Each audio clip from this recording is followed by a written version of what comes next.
الحمدللہ رب العالمین والصلاة والسلام علی رسولہ الامین واشہد ان لا الہ الا اللہ واشہد ان محمد رسول اللہ۔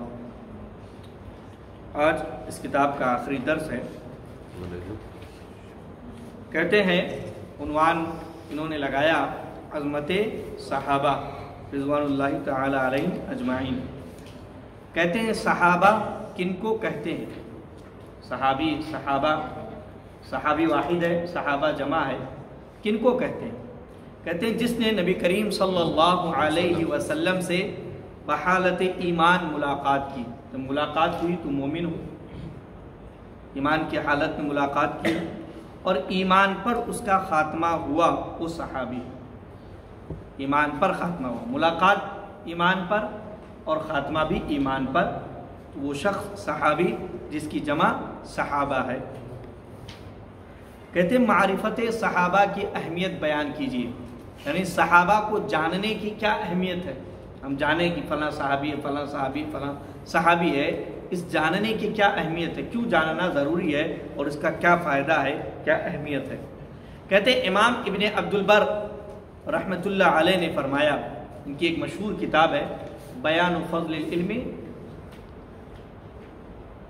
بہت مشہور کتاب ہے اور بہت ہی اہم کتاب ہے، بڑی اہم باتیں انہوں نے نقل فرمائی اس میں، بیان فضل العلم و اہلہ، کی علم اور اہل علم کی فضیلت۔ تو امام ابن عبد البر رحمۃ اللہ علیہ نے فرمایا کہ صحابہ جن کی بات مانی جائے گی، صحابہ دین کے سلسلے میں ان کی بات تسلیم کی جاتی ہے، وہ بیان کرتے کہ میں نے اللہ کے رسول صلی اللہ علیہ وسلم سے سنا، ان کی بات تسلیم کی جاتی ہے کہ ہاں انہوں نے سنا۔ تو جن کی بات مانی جائے گی اور جن کی شہادت قبول کی جائے گی، وہ جو گواہی دیتے ہیں کہ میں نے سنا، میں نے دیکھا، میں نے ایسا کرتے دیکھا، ایسا اللہ کے رسول صلی اللہ علیہ وسلم کو پایا، تو یہ جو باتیں بیان کرتے ہیں، جو گواہی دیتے ہیں، تو ان کی جو بات تسلیم کی جائے گی اور جو شہادت قبول کی جائے گی، ان کی معرفت ہمارے لیے انتہائی ضروری ہے۔ تو اگر ہمیں معلوم نہیں ہوگا کہ یہ صحابی ہیں یا نہیں صحابی ہیں، تو ہم ان کی بات کیسے تسلیم کریں گے، ان کی شہادت کیسے قبول کریں گے؟ تو جب ہمیں اس بات کا علم ہو جاتا ہے کہ یہ صحابی ہیں، تحقیق ہو جاتی ہے کہ ان کی صحبت اللہ کے رسول اکرم صلی اللہ علیہ وسلم کے ساتھ ثابت ہے، تو ہمیں یقین ہو جاتا ہے کہ جو بات کہہ رہے ہیں سچی کہہ رہے ہیں، ان کی شہادت قابل قبول ہے۔ صحابہ کی اہمیت و فضیلت پر مختصر روشنی ڈالیے۔ صحابہ کی کیا اہمیت ہے، کیا فضیلت ہے، مختصراً جو ہے اس کا ذکر کرنے کہتے ہیں سب سے پہلی بات، صحابہ کرام نیک دل ہیں۔ غالباً عبداللہ بن مسعود رضی اللہ تعالیٰ عنہ کہتے ہیں کہ اللہ رب العالمین نے انسانوں میں سے آخری نبی بنانے کے لیے اللہ کے رسول صلی اللہ علیہ وسلم کو چنا اور ان کے اصحاب کو چنا ان کی صحبت کے لیے۔ یہ ان کے لیے بڑے شرف کی بات، عظمت کی بات کہ اللہ رب العالمین نے آخری نبی کے ساتھ رہنے والوں کے لیے ان کو چنا۔ تو صحابہ کرام نیک دل ہیں، ان کے دلوں کو دیکھا، ان کے دلوں کو اس لائق اللہ رب العالمین نے پایا، اس لیے نبی کریم صلی اللہ علیہ وسلم کی صحبت کے لیے ان کو چنا۔ صحابہ اور صحابہ کے متبعین سے اللہ راضی، رضی اللہ عنہم ورضوا عنہ، وہ اللہ سے راضی اور اللہ ان سے راضی ہے۔ تو صحابہ سے اللہ راضی ہے اور صحابہ کی پیروی کرنے والوں سے بھی اللہ رب العالمین راضی ہے۔ جیسا کہ قرآن کریم کی کئی آیات کا یہ مفہوم ہے کہ جو صحابہ کے نقش قدم پر چلتا ہے، اللہ رب العالمین اس سے راضی ہے اور ان کے لیے جنتیں تیار کر رکھی ہیں۔ قرآن کریم کی متعدد آیات میں اس بات کا ذکر ہے کہ اللہ رب العالمین نے ان کے لیے جنتوں کو تیار کر رکھا ہے۔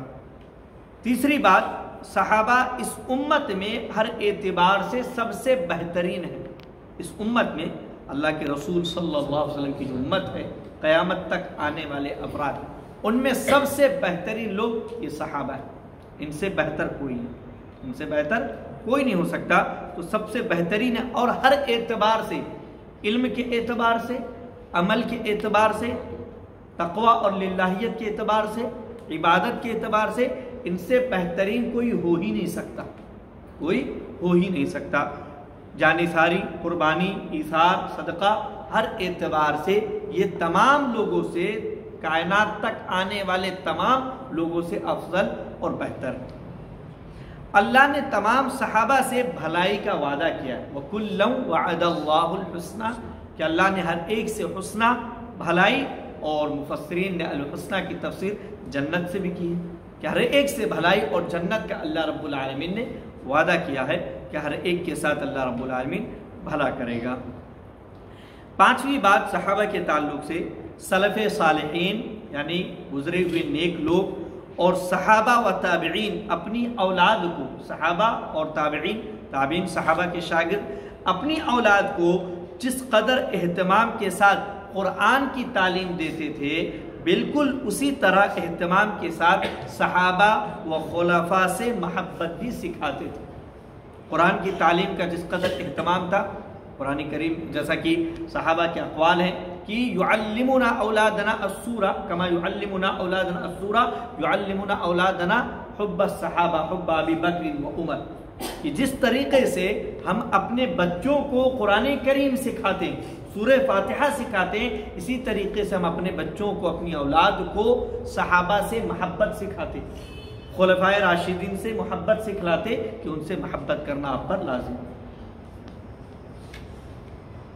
کہتے ہیں اگلے سوال میں کہ خلفائے راشدین کی ترتیب بیان کیجیے، خلفائے راشدین کی ترتیب بیان کیجیے۔ تو ترتیب معروف ہے، کوئی بیان کر سکتے ہیں آپ میں سے خلفائے راشدین کی کیا ترتیب ہے؟ پہلے کون، پھر کون، پھر کون؟ آپ بتلا سکتے ہیں؟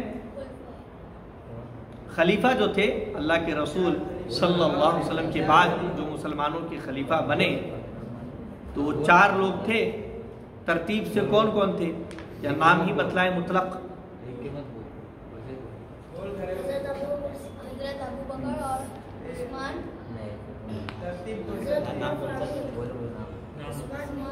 اور عمر۔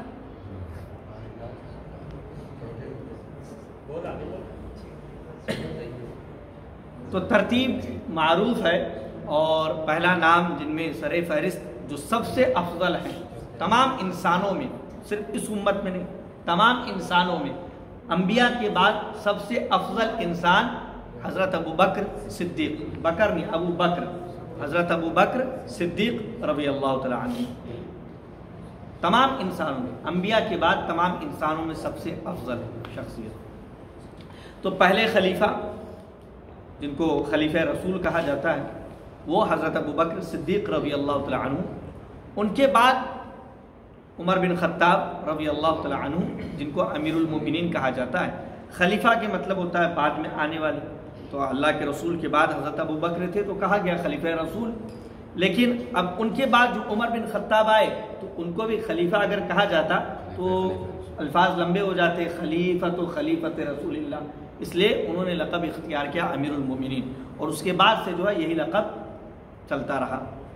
لہذا حضرت ابو بکر صدیق رضی اللہ تعالیٰ عنہ کے بعد امیر المومنین عمر بن خطاب رضی اللہ تعالیٰ عنہ ہے، ان کے بعد امیر المومنین عثمان بن عفان رضی اللہ عنہ ہے، اور ان کے بعد حضرت علی رضی اللہ تعالیٰ عنہ ہے۔ تو یہ چاروں خلفائے راشدین ہدایت یافتہ اسی ترتیب کے ساتھ خلیفہ بنے، اور ہر کسی نے اپنے دور خلافت میں اسلام کی نشر و اشاعت، اسلام اور اہل اسلام کی خدمت کے لیے اپنی زندگی وقف کر دی۔ اس کے بعد کہتے ہیں صحابہ کے متعلق امت کا موقف کیا ہے، امت کا موقف کیا ہے، امت کی کیا رائے ہے، کیا فکر ہے صحابہ کے متعلق، ساری امت کا کیا موقف ہے، ساری امت کی کیا رائے ہے صحابہ کے تعلق سے رضوان اللہ تعالی علیہم اجمعین۔ کہتے ہیں صحابہ کے متعلق اہل حق مسلمان یعنی اہل سنت و جماعت کا اجماع ہے، یعنی سب اس بات پر متفق ہے، اہل سنت و جماعت، تمام اہل حق مسلمان اہل سنت و جماعت کا اس بات پر اجماع ہے، اتفاق ہے، کوئی اس بات سے اختلاف نہیں کرتا ہے کہ تمام صحابہ عدل ہیں، تمام صحابہ عدل ہیں۔ عدل کہتے کسے، حاشیے میں انہوں نے یہ بات بیان کی کہ عدل کسے کہتے ہیں، عدل محدثین کی ایک خاص اصطلاح، ایک خاص لفظ ہے جسے محدثین استعمال کرتے ہیں، اور عدل کہتے ہیں ایسے عقل مند اور بالغ مسلمان کو جو گناہ کبیرہ کے ارتکاب، کوئی کبیرہ گناہ نہ کرے، یا گناہ صغیرہ پر اصرار، گناہ کبیرہ کرنے سے بچ رہا ہو اور گناہ صغیرہ چھوٹے گناہ کر لیا تو یعنی کہ بار بار اس کو کر رہا ہے، اصرار یعنی بار بار اس کو نہیں کر رہا، اور خوارم مروت یعنی خلاف انسانیت کاموں سے محفوظ رہا ہو۔ عدل ایسے شخص کو کہتے ہیں جو گناہ کبیرہ نہ کر رہا ہو، گناہ صغیرہ بار بار نہ کر رہا ہو، کبھی ہو گیا انسان ہے، ہو سکتا ہے ہو گیا، اور اسی طریقے سے انسانیت کے خلاف جو کام ہو ان سے بچتا، ان سے بچا ہوا، انسانیت کے خلاف یعنی شرافت کے خلاف جو کام ہوتے ہیں آدمی ان سے جو ہے اپنے آپ کو بچا کر رکھے، ایسا شخص عدل کہلاتا ہے۔ تو تمام صحابہ کرام رضوان اللہ تعالی علیہم اجمعین ایسے تھے، عدل تھے، یہ امت کا اجماع ہے۔ گناہ ان سے جو بھی سرزد ہوئے اللہ رب العالمین نے ان سے بھلائی کا وعدہ کیا، ان کے لیے مغفرت کا اللہ رب العالمین نے مصدر سنا رکھا ہے۔ کہتے ہیں صحابہ کے گستاخ کا حکم کیا ہے؟ صحابہ کی بے عزتی کرنے والے، ان کی توہین و گستاخی کرنے والے افراد کے لیے کیا حکم ہے؟ کہتے ہیں صحابہ کا گستاخ بے دین اور لعنت زدہ، صحابہ کا گستاخ قرآن و سنت کے عمومی دلائل سے آپ دیکھیں گے تو اگر کوئی صحابہ کا گستاخ ہے، ان کی گستاخی کرتا ہے، توہین کرتا ہے تو وہ ملعون ہے، اللہ اور رسول صلی اللہ علیہ وسلم کی جانب سے ان پر لعنت ہے، اور وہ بددین ہے، اس کا دین درست نہیں ہے۔ بعض حالات میں تو دین سے ہی باہر نکل جائے گا، اور بعض حالات میں اس کا دین اس کے لیے درست نہیں ہوگا، جیسا کہ آگے اس کی کچھ تفصیل ہے۔ اگلے سوال میں کہتے ہیں گستاخی صحابہ کے متعلق علماء نے کیا کہا؟ گستاخی صحابہ کے متعلق علماء نے کیا کہا؟ جو گستاخی کرتا ہے صحابہ کی، اس کے متعلق علماء نے کیا باتیں کی ہیں؟ کہتے امام ابن تیمیہ رحمۃ اللہ علیہ نے فرمایا کہ جس نے اکثر صحابہ کو مرتد یا فاسق قرار دیا، جیسا کہ شیعوں میں سے بہت سے افراد ہیں جو اکثر صحابہ کو مرتد کہتے ہیں، کافر ہو گئے تھے، چند کو چھوڑ کر باقی سب کو کافر گردانتے، یا بہت سارے لوگ صحابہ کو گنہگار، فاسق، بہت بڑا گنہگار قرار دیتے۔ تو کہتے ہیں جو ایسا ہے جو اکثر صحابہ کو مرتد یعنی کافر کہتا ہے، فاسق کہتا ہے، تو بے شک وہ کافر، ایسا عقیدہ رکھنے والا اور ایسا کہنے والا کافر، اس کے کفر میں کوئی شک نہیں ہے، کافر ہے، کیونکہ اس نے ان قرآنی دلیلوں کو جھٹلایا جن میں صحابہ کی تعریف اور اللہ کی رضامندی ہے۔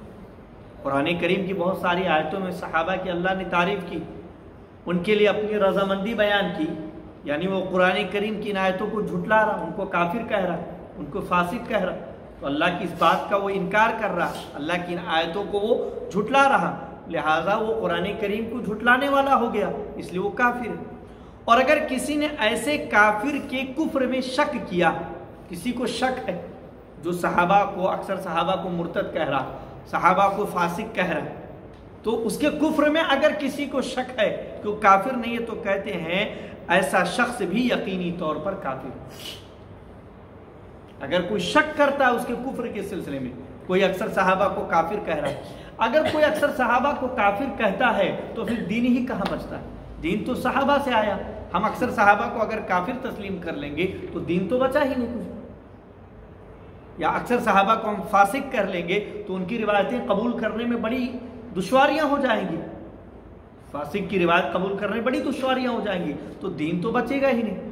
تو اس طور پر یہ حکم لگایا گیا کہ ایسا عقیدہ، ایسا نظریہ رکھنے والا، ایسی بات کہنے والا، گویا وہ قرآن کریم کو جھٹلانے والا ہے، اللہ کی باتوں کو جھٹلانے والا ہے، لہذا ایسا شخص کافر ہے، اور ایسے شخص کے کفر پر شک کرنے والا بھی کافر، وہ بھی یقینی طور پر کافر ہے۔ یہ علامہ ابن تیمیہ رحمۃ اللہ علیہ کا قول ہے۔ کہتے ہیں اور اگر کوئی صحابہ کو بخیل، بزدل اور کم علم، بعض لوگوں نے اس طرح کی باتیں کی ہیں، تو کوئی اگر صحابہ کو بخیل کہتا ہے بزدل کہتا ہے، کم علم کہتا ہے. جیسے بعض لوگوں نے سیرتوں کی کتابوں میں اس طرح کی باتیں لکھ رکھی ہیں کہ وہ بزدل صحابہ تھے اس لیے آگے نہیں بڑھے، وہ بخیل تھے اس لیے انہوں نے جو ہے قربانیاں نہیں دیں، خرچ نہیں کیا، اس طرح کی باتیں. تو اگر کوئی صحابہ کو بخیل، کنجوس کہتا ہے، بزدل کہتا ہے، کم علم کہتا ہے، سمجھتے تو اسے ادب سکھایا جائے گا. اولا اسے ادب سکھایا جائے گا، با ادب بنایا جائے گا. ایک بڑے عالم نے ایک بڑے عالم کے تعلق سے لکھا ہے، دونوں کا نام نہیں لوں گا بر وقت میں. وہ اپنی کتابوں میں لکھتے عمر آیا، ابو بکر گیا، عثمان آیا، اس طرح لکھتے. ادب کے لحاظ سے، اردو ادب کے لحاظ سے جملہ درست ہے، اردو کے حساب سے جملہ درست ہے، لیکن ادب جو ہے اردو ادب کے حساب سے جملہ درست ہے، لیکن دوسرے ادب اور اخلاق کے اعتبار سے جملہ درست نہیں ہے. تو اسی لیے دوسرے ایک بڑے عالم نے ان کے ان جملوں پر نقد کرتے ہوئے لکھا کہ فلاں کے ادب میں ادب نہیں ہے، ان کے ادب میں ادب نہیں ہے. تو اگر کوئی صحابہ کو بخیل، بزدل، کم علم وغیرہ سمجھے تو اسے ادب سکھایا جائے گا، صحابہ کی عظمت اسے بتلائی جائے گی اور اسے ادب سکھلایا جائے گا مثالوں کے ذریعے کہ آپ اپنے والد کے تعلق سے اس طرح کہیں، اس طرح کی باتیں. اور وہ سزا کا مستحق ہے، سزا کا مستحق ہے، کیونکہ اس نے گستاخی کی. گرچہ گستاخی اس درجے کی نہیں ہے کہ وہ کفر کے درجے میں پہنچ جائے، لیکن اس نے گستاخی کی، اس لیے گستاخ کو سزا دی جائے گی. وہ حاکم وقت طے کرے گا کہ اسے اس وقت کیا سزا دی جائے اور اسے با ادب بنایا جائے. آخری عنوان ہے اس کتاب کا عظمت اولیاء. ولی کی جمع اولیاء، ولی مانے دوست کے ہوتے ہیں عام طور پر. تو اولیاء کی کیا عظمت ہے. یہاں پر کہتے ہیں پہلا سوال، اولیاء اللہ کن کو کہتے ہیں، یعنی اللہ کے دوست. اللہ کے دوست کن کو کہتے ہیں، کون ہوتے ہیں اللہ کے دوست؟ کہتے ہیں ایماندار، ایمان لانے والا، یعنی ہر مومن جو بھی ایماندار ہے، مومن ہے، ایماندار اور پرہیزگار، تقوی والا، پرہیزگار، تقوی والا، اللہ سے ڈرنے والا، اللہ کے احکام و فرامین بجا لانے والا، اللہ نے جن چیزوں سے روکا ہے، اللہ اور اس کے رسول صلی اللہ علیہ وسلم نے جن چیزوں سے روکا ہے اس سے رکنے والا، اور جن کے کرنے کا حکم دیا ہے ان کو انجام دینے والا، پرہیزگار. تقوی میں پورا دین شامل ہے، تقوی میں پورا دین شامل ہے. اب آدمی کتنے دین پر عمل کرتا ہے اس حساب سے اس کے پاس اتنا تقوی ہوگا. تو ایک مومن اور پرہیزگار افراد کو اولیاء اللہ کہتے ہیں. جو مومن ہو، ایمان پہلی شرط ہے، اس کے بعد تقوی دوسری شرط ہے. یہ دو چیزیں پائی جانی چاہیے. تو جس قدر ایمان ہوگا اور جتنا تقوی ہوگا وہ شخص اتنا ہی اللہ رب العالمین کا دوست ہوگا. جتنا زیادہ ہوگا اتنا ہی زیادہ اللہ کا دوست ہوگا، اتنا ہی زیادہ اللہ سے قریب ہوگا، اور جس قدر کم ہوگا اتنا ہی کم وہ اللہ رب العالمین کا ولی اور دوست ہوگا. تو ایماندار اور پرہیزگار افراد کو اولیاء اللہ کہتے ہیں. لہذا جن کا ایمان اور تقوی نہیں وہ اولیاء اللہ نہیں. جو مومن نہیں وہ اولیاء اللہ نہیں ہو سکتے، پھر ان کے پاس تقوی بھی نہیں ہوگا. جو مومن ہے لیکن تقوی بہت ہی کم ہے وہ ولی اسی حساب سے ہوں گے جتنا ان کا تقوی ہوگا. تو اولیاء اللہ یا ولی اللہ، اللہ کا دوست بننے کے لیے ان دو باتوں کا لحاظ کرنا ضروری ہے کہ آدمی ایمان کے بعد زیادہ سے زیادہ ایمان اپنے اندر پیدا کرے نیک اعمال کر کے، اور زیادہ سے زیادہ تقوی اختیار کرے. کہتے ہیں حقیقی اولیاء اللہ کی فضیلت کیا ہے، سچے جو سچے دوست ہیں اللہ رب العالمین کے ان کی کیا فضیلت. بناوٹی نہیں، دنیا کے اندر بہت سارے بناوٹی ملیں گے آپ کو، مختلف مزاروں پر مختلف جگہوں پر اپنا اپنا ٹھکانہ بنا کے بیٹھے ہیں اور لوگ کہتے ہیں اللہ کے ولی، اللہ کے ولی، بزرگ ہیں یہ بزرگ.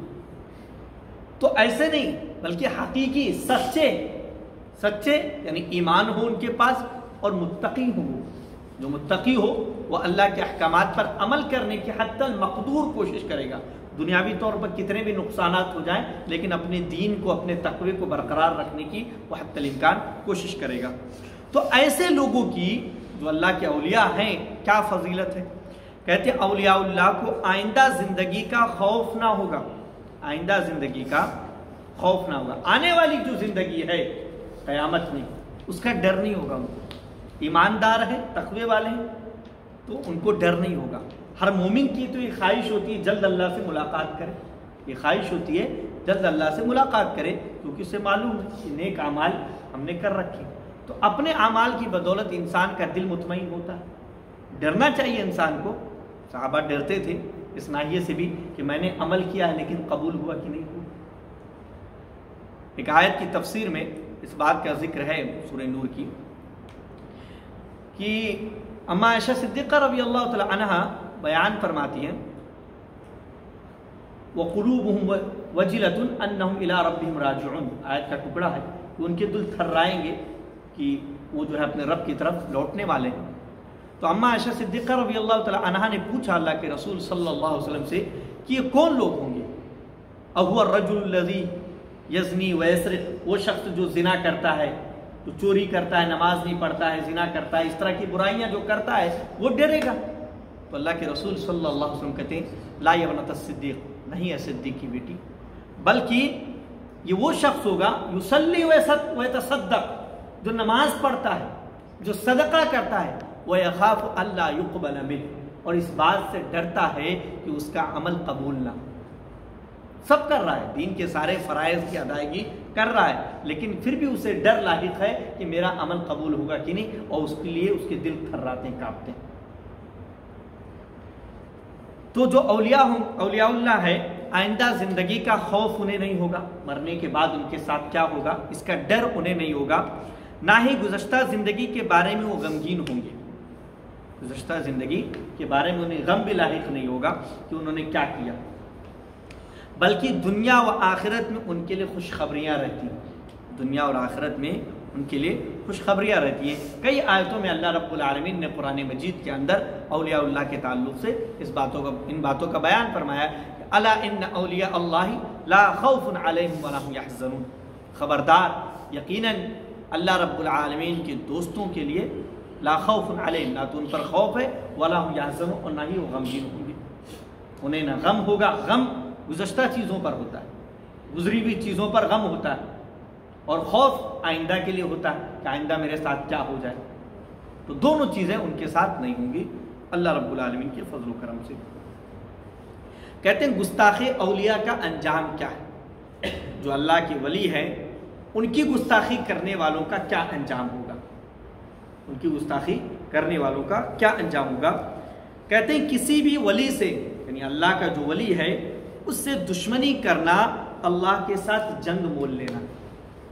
حدیث کے اندر بڑی صراحت کے ساتھ اس بات کا ذکر اللہ کے رسول اکرم صلی اللہ علیہ وسلم نے کیا ہے کہ اگر کوئی اللہ کے ولی سے دشمنی کرتا ہے تو گویا وہ اللہ سے جنگ کرتا ہے، اللہ سے جنگ کی تیاری میں. تو یہ اللہ کا ولی بننا بڑا ہی رتبہ والا کام ہے اور بڑے درجے اور فضیلت والا کام ہے، اور انسان اس کو پا سکتا ہے. نبی نہیں بن سکتے لیکن ولی بن سکتے ہیں. اس کو پا سکتا ہے کہ آدمی ایماندار ہے اور اپنے ایمان میں اضافہ کرنے والے اعمال کرے اور تقویٰ یعنی دین پر عمل کرے حتی الامکان، حتی الوس، جتنی طاقت اللہ رب العالمین نے دی ہے اپنی ساری کوششیں دین پر عمل کرنے میں صرف کرے تو یہ مرتبہ یقیناً حاصل ہو جائے گا. اور جو فضیلتیں اولیاء اللہ کی اللہ اور اس کے رسول صلی اللہ علیہ وسلم نے بیان فرمائی ہیں وہ چیزیں ملیں گی. جیسا کہ ایک حدیث میں ہے کہ کنتو سمعہ الذی یسمع بہ، اللہ کہتا ہے میں اس کا کان ہو جاتا ہوں جس سے وہ سنتا ہے، میں اس کا پیر ہو جاتا ہوں جس سے وہ چلتا ہے، میں اس کا ہاتھ ہو جاتا ہوں جس سے وہ پکڑتا ہے، آنکھ جس سے وہ دیکھتا ہے. تو یہ ولی کی فضیلت ہے. یعنی اللہ رب العالمین توفیق دیتا ہے کہ آنکھ سے صحیح چیز دیکھے، پیروں سے صحیح جانب جائے. اس طور پر اللہ رب العالمین اس کی مدد کرتا ہے. اسی پر اکتفا کرتے ہیں. الحمدللہ الذی بنعمتہ تتم الصالحات. الحمدللہ یہ کتاب مکمل ہو گئی. انشاءاللہ العزیز اب اگلے درس میں عقیدے کے ہم نئی کتاب جیسا کہ گفتگو ہوئی کتاب التوحید کا آغاز کریں گے. اللہ رب العالمین سے دعا گو کہ ہم تمام لوگوں کو عقیدے کے معاملے میں درست موقف اختیار کرنے کی توفیق عطا فرمائے. آمین. تقبل یا رب العالمین. وآخر دعوانا ان الحمدللہ.